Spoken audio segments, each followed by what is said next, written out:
जी बिल्कुल, Rahmani welfare trust Pakistan का जो सालाना प्रोग्राम है वो हवेली लक्का ज़िला उकाड़ा में जो है वो मुनक़िद किया गया है, जिसकी सदारत जो है वो तारिक महमूद रहमानी, हनीफ रहमानी और असगर अली रहमानी साहब जो है वो कर रहे हैं, जिसमें रहमानी बरादरी की फलाह बहबूद के लिए बहुत ज़्यादा काम किया जा रहा है।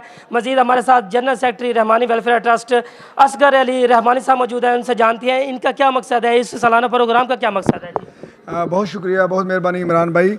अल्हम्दुलिल्लाह रहमानी वेलफेयर ट्रस्ट पाकिस्तान पूरे पाकिस्तान में अल्लाह के हुक्म के मुताबिक उसकी मखलूक की खिदमत कर रहा है। आप पूरे पाकिस्तान में जहाँ भी जाएंगे, अटक से लेकर कराची तक, आप देखेंगे कि हर शहर में, हर कस्बे में तकरीबन जो रहमानी है वो मिलकर आओ इंसानियत की खिदमत करें, अपनी मदद आप पे तहत लोगों की खिदमत कर रहे हैं। अल्हम्दुलिल्लाह, अल्लाह का लाख लाख शुक्र है जिसने हमें अपनी मखलूक की खिदमत के लिए चुना है।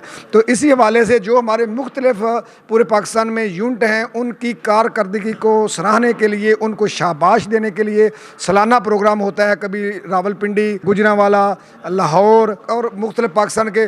आज हमने यहाँ हवेली लखा तहसील दीपालपुर ज़िला उकाड़ा में हम सब दोस्तों ने मिलकर ये फैसला किया कि इस इलाके में रहमानी वेलफेयर ट्रस्ट पाकिस्तान के नायब सदर हैं मोहम्मद हनीफ रहमानी साहब, वो आज के हमारे होस्ट हैं, वो आज के मेज़बान हैं। बल्कि रहमानी वेलफेयर ट्रस्ट सारा ही मेज़बान है।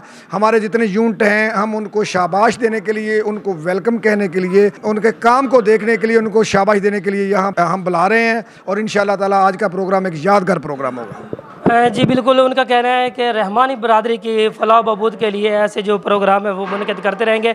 और ये सालाना रहमानी वेलफेयर ट्रस्ट को जो प्रोग्राम मुनक़िद किया गया है, इसमें रहमानी बरादरी की फलाह के लिए जो है हर मुमकिन कोशिश करेंगे। जी Mohammad Imran Rahmani, district reporter, royal news बिहाड़ी।